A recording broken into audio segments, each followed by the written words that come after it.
So hello students, we are going to discuss AAI ATC का जो previous year paper है physics का, उसके हम लोग इलेक्ट्रिक फील्ड से रिलेटेड जितने भी क्वेश्चंस हैं उसका हम लोग एक सीरीज़ स्टार्ट किए हैं, जिसमें हमारा पार्ट 1 जो वीडियो है ये पहले से ही बन चुका है और ये हमारा पार्ट 2 है। सो इस क्वेश्चन में दिया गया है कि a square sheet of 5 centimetre is placed in an electric field. तो ये यहाँ पे एक स्क्वायर शीट है हमारे पास, ठीक, और ये स्क्वायर शीट एक इलेक्ट्रिक फील्ड में रखा गया है।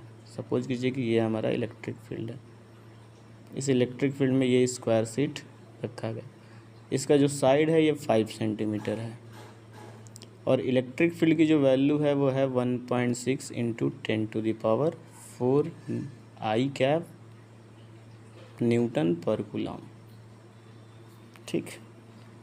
और हमें यहाँ पे फाइंड करना है, और यहाँ पे area normal unit vector for the sheet, यानी इस शीट का जो नॉर्मल यूनिट वेक्टर है उसकी वैल्यू गिवन है आपकी यहाँ पे ये यूनिट वेक्टर है ए कैप, ठीक।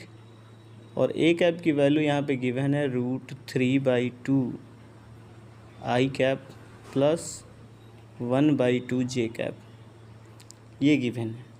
हमें फाइंड करना है इसमें इलेक्ट्रिक फ्लक्स। तो इलेक्ट्रिक फ्लक्स अगर हमें फाइंड करना है तो इस इलेक्ट्रिक फ्लक्स फाई ई की वैल्यू होती है वेक्टर ई और डॉट वेक्टर ए। अब यहाँ पे अगर हम वेक्टर ए की वैल्यू कैलकुलेट करेंगे तो हमें यहाँ पे क्या करना पड़ेगा कि ये 5 सेंटीमीटर इसका साइड है, तो इसका साइड यहाँ पे दे दिया गया है, साइड की वैल्यू 5 सेंटीमीटर, यानी ये 5 इंटू 10⁻⁻2 मीटर हो जाएगा। लेकिन जब हम इसका एरिया फाइंड करेंगे तो साइड इंटू साइड यानी 25 और 10⁻⁴ मीटर स्क्वायर हो जाएगा, ठीक।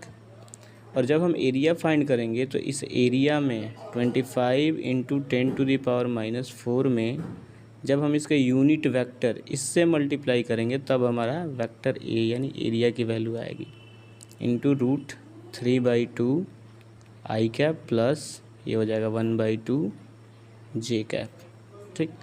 अब जब हमें यहाँ पे फाई ई की वैल्यू कैलकुलेट करनी है तो ये हो जाएगी आपकी ई की वैल्यू है, ई की वैल्यू इसमें गिवन है कितनी, तो ई की वैल्यू गिवन है 1.6 इंटू 10⁻⁴ आई कैप, ठीक। और ए की वेक्टर ए की वैल्यू है आपकी 25 इंटू 10⁻⁻4 और इंटू इसका यूनिट वेक्टर है √3/2 आई कैप प्लस हाफ जे कैप।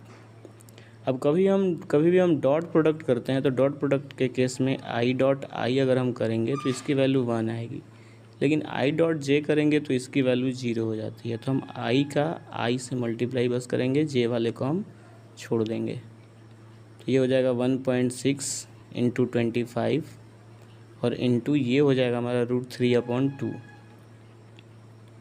और 10⁻⁻4 से 10⁻+4 कैंसिल, और आई डॉट ये आई हो जाएगा 0 और इसी आई का इसमें मल्टीप्लाई कर देते हैं, यानी आई डॉट में आई से अगर हम डॉट प्रोडक्ट करेंगे तो 1 हो जाएगा, ठीक। लेकिन आई से जब हम जे में मल्टीप्लाई करेंगे तो ये हो जाएगा हमारा 0, तो उसको हम लोग 0 कर देंगे। अब 2 से अगर हम इसको डिवाइड करें तो ये हो जाएगा हमारा 0.8 और 25 से 0.8 में मल्टीप्लाई करेंगे तो ये आ जाएगा हमारा 20√3 न्यूटन मीटर स्क्वायर, यही हो जाएगा हमारा आंसर। तो 20√3 कहाँ आ रहा है, चलिए 20√3 की वैल्यू फाइंड करते हैं कितनी होगी। तो ये हो जाएगी 20 इंटू 1.732 मल्टीप्लाई अगर हम करेंगे तो ये हो जाएगा 4, ठीक।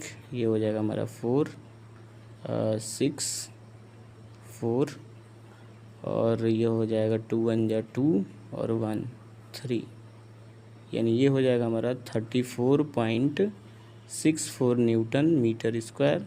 सो 34.6 जो आ रहा है आंसर ये हमारा ये आ रहा है। So this answer should be the correct answer.